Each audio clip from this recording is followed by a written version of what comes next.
स्वागत है दोस्तों आपका हमारे YouTube चैनल टीचिंग जोन में। आज हम लेके आए हैं दोबारा से, ये आज का हमारा दूसरा वीडियो होगा हमारे YouTube चैनल पर। पिछला वीडियो आपने एंजॉय किया होगा, तो ये वीडियो भी त्रिकोणमिति का ही है, जिसमें हम आपको आपका जो चैप्टर है वो 8.1 उसके बारे में बताएंगे। साथ ही कुछ इससे जुड़े हुए सवाल भी हम इसमें करवाने वाले हैं। लास्ट वीडियो में हमने आपको बताया था लाल बटे कक्का के बारे में, लाल बटे कक्का के बारे में।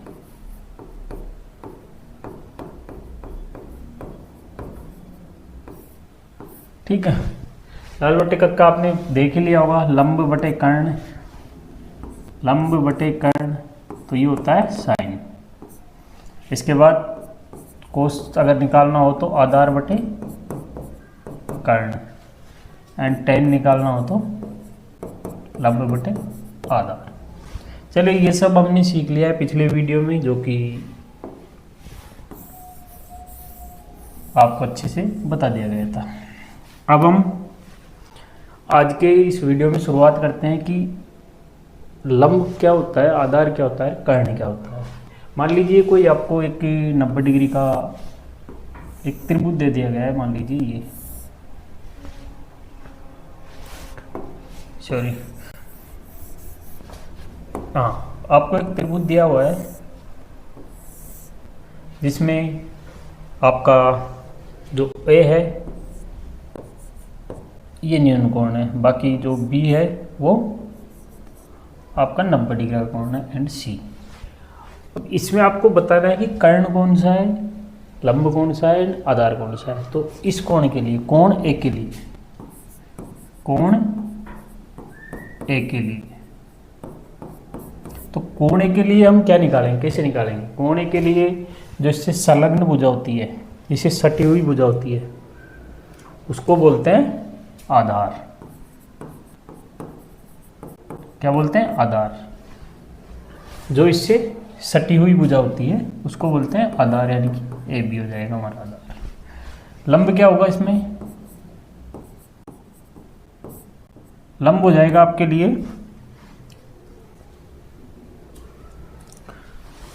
कोण ए के सामने की भुजा, कोण ए के सामने की भुजा, यानी कि इस कोण के जो सामने की भुजा होती है वो होता है लंब। कोण ए की सम्मुख भुजा,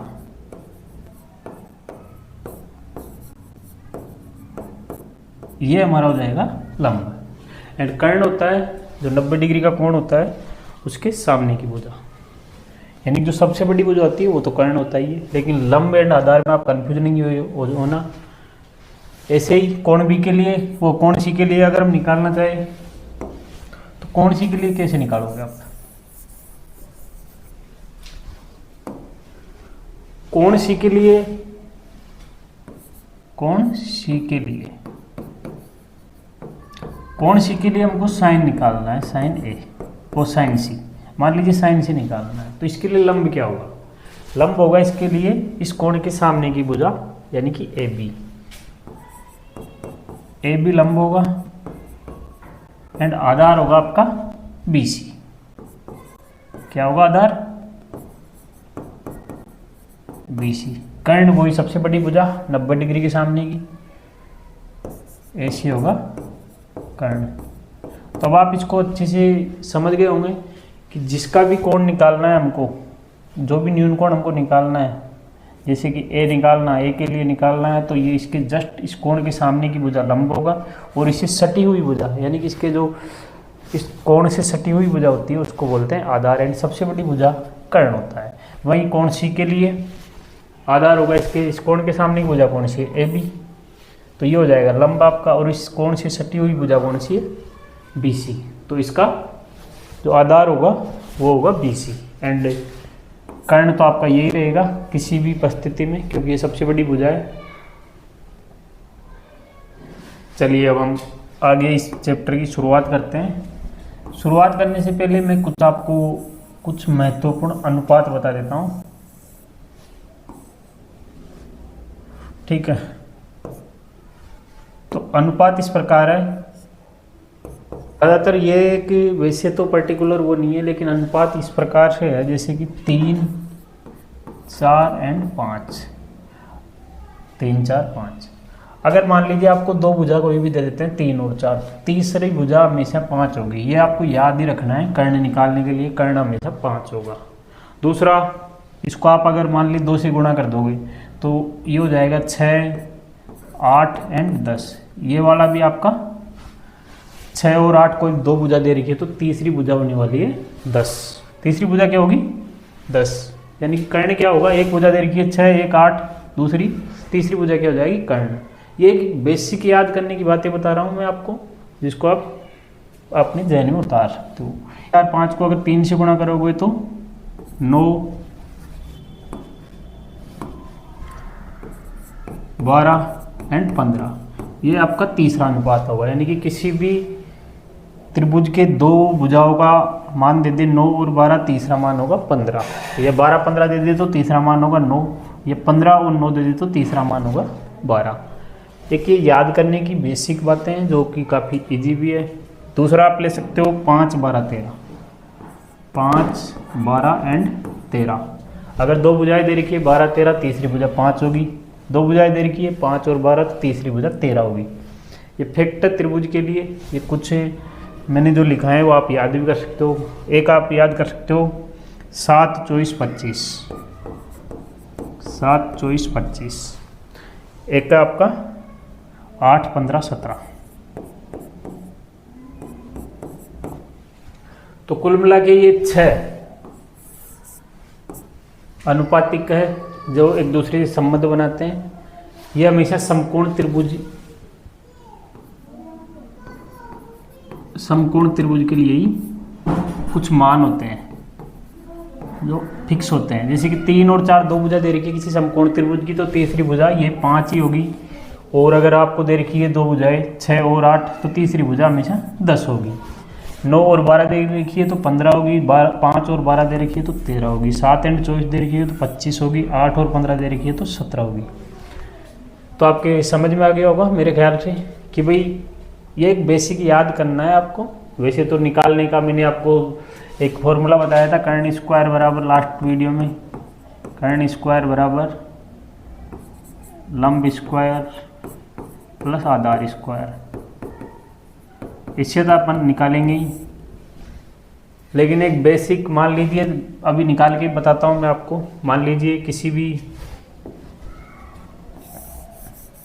क्वेश्चन में आपको दे दिया है इस त्रिभुज की दो भुजाएं, ये दे दी है 3, एक भुजा दे दी आपको 3, एक 4 दे रखी है, ये निकालनी है हमको। तो ये सबसे बड़ी भुजा है वैसे, क्योंकि ये समकोण के सामने की भुजा है। तो इस भुजा को निकालने के लिए हम क्या करेंगे, फॉर्मूला लगाओ, कर्ण स्क्वायर बराबर लंब स्क्वायर प्लस आधार स्क्वायर। यानी कि आधार कितना है 3 और ये कितना है लंब कितना है 4।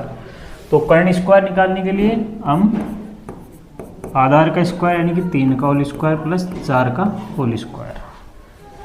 तो निकालिए, 3 का होल स्क्वायर होता है 9 और 4 का होता है 16। तो के स्क्वायर बराबर 25।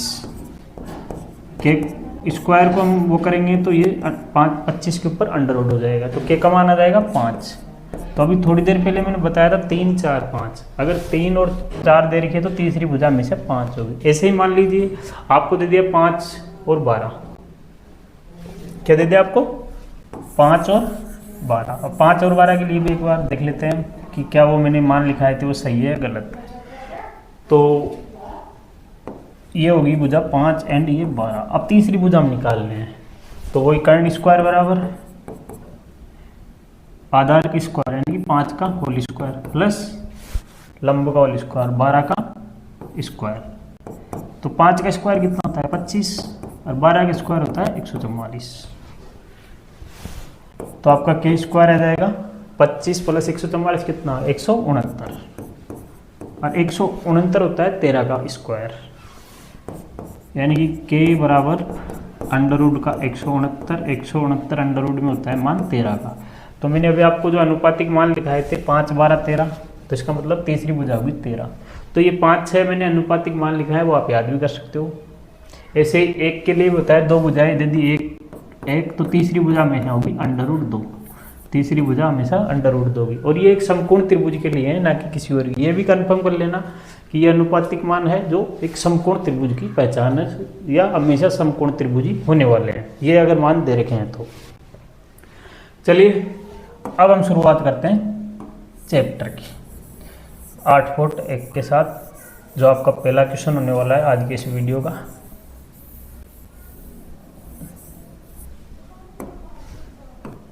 पहला क्वेश्चन होने वाला है, तो पहला क्वेश्चन मैं आपके लिए निकालता हूँ। देखो 1 मिनट। जी हाँ,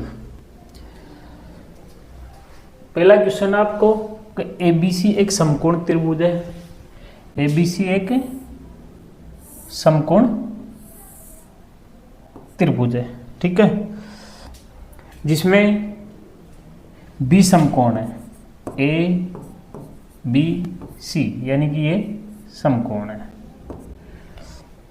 और AB भुजा है, वो कितना है 24 सेंटीमीटर, यानी कि AB दे रखा है आपको 24 सेंटीमीटर एंड BC दे रखा है 7 सेंटीमीटर, 7 सेंटीमीटर। और AC हमको अभी ज्ञात करना है 24 सेंटीमीटर, BC दे रखा है 7 सेंटीमीटर। चलिए सबसे पहले हमको निकालना है इसमें साइन A और कोस A। पहला तो ये हो जाएगा sine A and cos A। दूसरा निकालना है हमको sine C and cos C, sine C and cos C, ये दोनों मान हमको निकालने हैं। चलिए शुरुआत करते हैं। अब हमको आधार दे रखा है, लंब दे रखा है, लेकिन कर्ण निकालना है, क्योंकि समकोण के सामने वाली भुजा, आप वैसे पहचान सकते हो इसको कि समकोण के सामने वाली भुजा का मान नहीं दे रखा। समकोण के सामने वाली भुजा सबसे बड़ी भुजा होती है और वही कर्ण होता है। तो कर्ण स्क्वायर का सूत्र लगाइए, कर्ण स्क्वायर बराबर आधार का स्क्वायर प्लस लंब का स्क्वायर, ये आपका सूत्र हो जाएगा।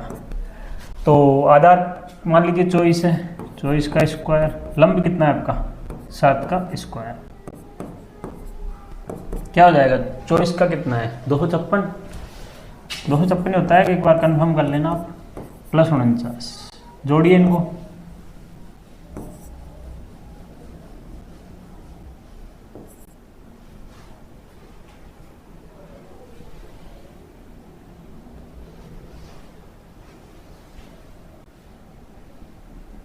तीन 305, सॉरी 256 नहीं होता 24 का, 24 का एक बार निकाल लेते हैं, पर मैं भी क्या है थोड़ा सा कंफ्यूज हो गया हूँ, भूल गया हूँ। तो 24 का स्क्वायर का अपन निकाल लेते हैं, 24 × 24 करके, तो कितना होगा 6, 24 2 48 और 9 57, 576, सॉरी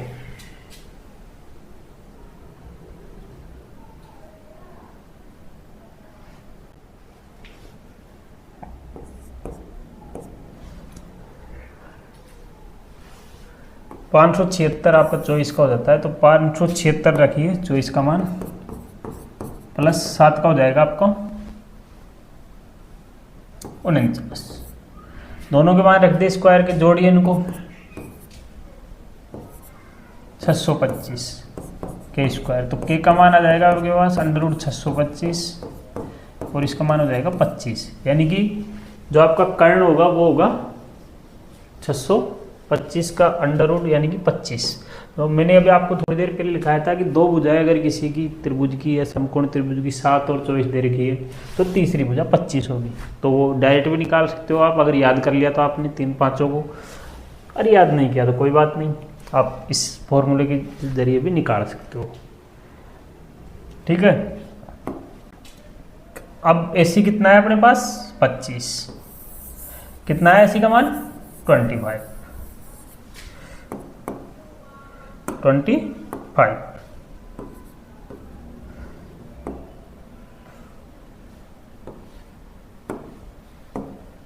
25 मान आ गया, ठीक है, AC का मान।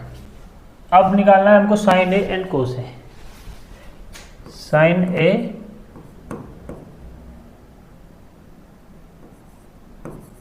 एंड कोस A, इसका मान निकालना है ए, यानी कि ये इसको न्यून कोण मानते हुए हमको इस कोण ए को न्यून कोण मानते हुए हमको मान निकालने हैं। तो बताइए लंब कौन सा है इसके लिए, इस कोण के लिए? लंब हो जाएगा आपका वही BC एंड AB हो जाएगा आपका आधार एंड AC हो जाएगा आपका, AC क्या हो जाएगा आपका? कर्ण। तो साइन ए का मान निकालिए। साइन ए का मैंने सूत्र लिखाया था, सबसे पहले आप ध्यान में रखिए लाल बटा कक्का, तो यानी कि लंब बटे क्या होता है? कर्ण। तो लंब कितना दे रखा है इसमें साइन ए के लिए? लंब कितना दे रखा है इसमें? 7 सेंटीमीटर एंड कर्ण कितना दे रखा है? 25। तो साइन ए का मान आ जाएगा आपके पास 25। वैसे ही कोस से अगर हमको निकालना है तो इसका फॉर्मूला क्या होगा? आधार बटे कर्ण, यानी कि A/K। आधार कितना है इसमें? 24 एंड कर्ण कितना है? 25, यानी कि 24/25। तो सम्मिलित मान आ जाएगा साइन ए एंड कोस ए का कितना आएगा बताइए?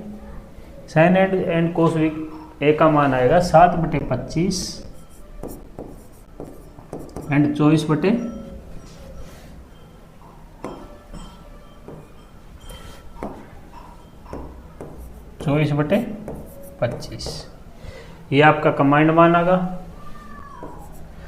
दूसरा क्वेश्चन है आपका इसी में ही, जो कि हमको निकालना है साइन सी एंड कोस सी। चलिए साइन सी एंड कोस सी निकालिए। सी लेंगे अब हम, ये उतार लिया आपने सबने और समझ में भी आ गया। साइन ए लंब बटे कर्ण, तो लंब कितना है? 7 एंड कर्ण कितना है? 25, जो अभी निकाला था हमने। और कोस ए के लिए आधार बटे कर्ण, तो आधार कितना है? 24 एंड कर्ण वही 25। तो दोनों का मान सम्मिलित मान क्या हो जाएगा? 7/25 डॉट 24/25। ये पहला क्वेश्चन है। दूसरे क्वेश्चन के लिए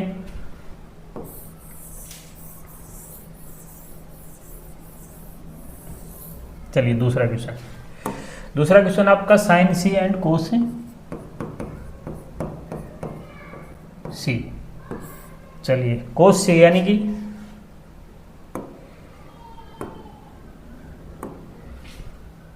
इसको कोस सी को यानी कि सी वाले इसको न्यून कोण मानते हुए, तो इसके सम्मुख भुजा कौन सी हुई? इसके सम्मुख भुजा हो गई ये, यानी कि कोण सी के लिए ये लंब क्या होगा? कोण सी के लिए लंब क्या होगा? लंब क्या होगा कोण सी के लिए बताइए? इसके लिए लंब होगा आपका इसके सामने की भुजा यानी कि AB। आधार होगा आपका इसके लिए BC एंड कर्ण वही 25। चलिए निकालिए अब साइन सी का मान। लाल बटे कक्के से L/K यानी कि लंब अपॉन कर्ण। तो लंब कौन सा है इसका? 24 एंड कर्ण वही 25। वैसे ही कोस सी निकालिए तो क्या हो जाएगा? आधार बटे कर्ण, तो आपका मान आ जाएगा इसका 7/25। आधार का मान है 7 एंड जो कर्ण है वो हो जाएगा आपका 25। तो इस तरीके से आपका पहला क्वेश्चन होगा। समझ में आ गया होगा आई होप। नहीं आया तो आप इस वीडियो को रोक के अच्छे से उतार लेना और समझ लेना। चलिए दूसरे क्वेश्चन की शुरुआत करते हैं अब हम।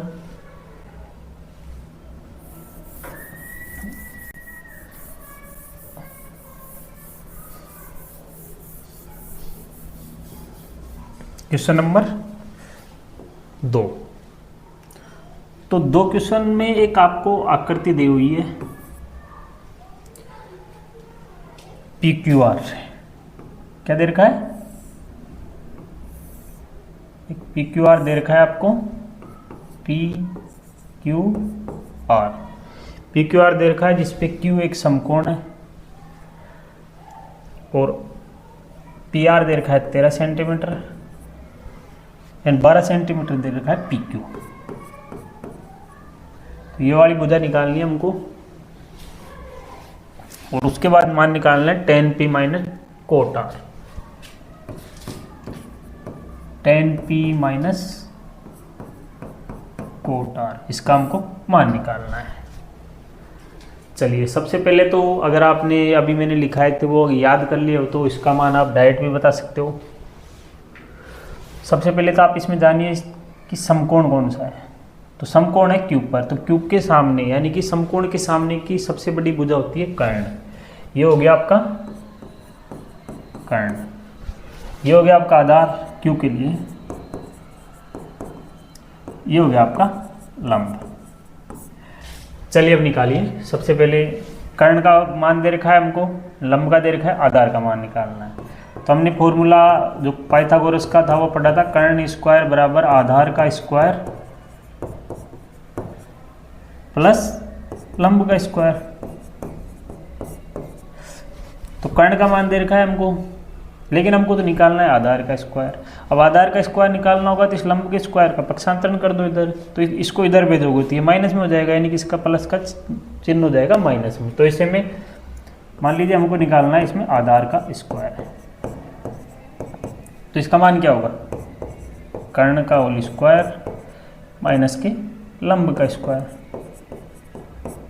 लंब का स्क्वायर। तो मान रखो आधार का मान यानी कि क्यू आर का होल स्क्वायर का हमको मान निकालना है। तो कर्ण का मान कितना है 13 माइनस के 12 का होल स्क्वायर। 13 का जो वर्ग होता है स्क्वायर होता है वो होता है 169, 12 का होता है 144। 169 में से 144 गए तो 25, यानी कि क्यू आर का जो होल स्क्वायर आएगा 25 आएगा। तो क्यू आर बराबर अंडर रूट के 25, यानी क्यू आर का मान आ जाएगा हमारे पास 5। तो मैंने अभी आपको लिखाए भी थे अनुपातिक नियम, जिसमें अगर 2, 12 और 13 दे रखा है तो तीसरा भुजा हो जाएगी 5। तो आप वैसे भी कर सकते हो, वैसे निकाल के भी इसको हल कर सकते हो। चलिए हमारे पास तीनों भुजाएं आ सकती है, ओ आ गई है। अब हमको निकालना है tan p minus cot R. क्या निकालना है, tan p minus cot R. चलिए निकालिए tan p। tan p यानी कि इसको न्यून कोण मानते हुए हमको मान निकालना है, इस p वाले बिंदु को न्यून कोण मानते हुए हमको मान निकालना है tan p। तो वही इसको आप इस टाइप के सवाल करने के लिए ये जरूर याद रखना होगा, लाल बटा कक्का बताया था मैंने, यानी कि tan के लिए सूत्र क्या होगा, लंब बटे आधार। tan के लिए सूत्र क्या हो जाएगा, लंब बटे आधार। अब इसके लिए बताइए P के लिए क्या होगा, लंब कौन सा होगा, लंब होगा आपका क्यू आर। इस वाले P के लिए लंब कितना होगा, इस न्यून कोण के लिए, क्योंकि इसके सामने की भुजा क्या है, सम्मुख भुजा। कोण के सम्मुख भुजा होती है लंब और सटी हुई भुजा होती है आधार, और सबसे बड़ी भुजा होती है कर्ण। तो कोण P के लिए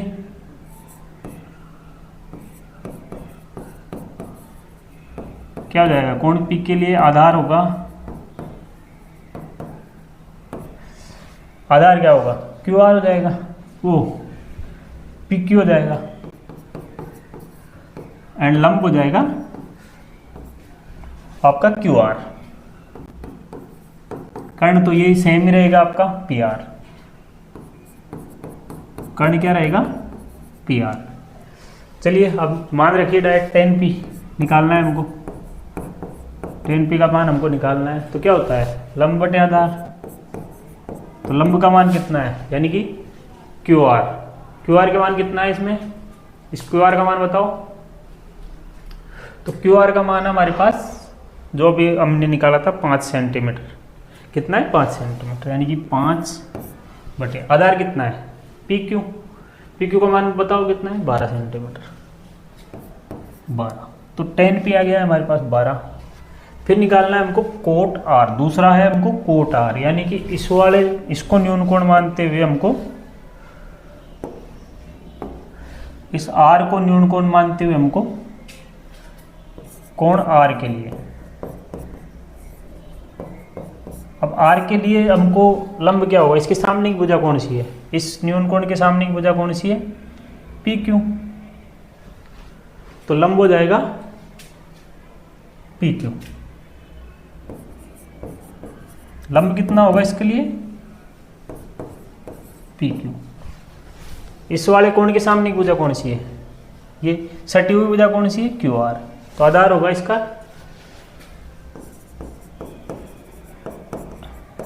क्यू आर। कर्ण तो वही रहेगा आपका पी आर।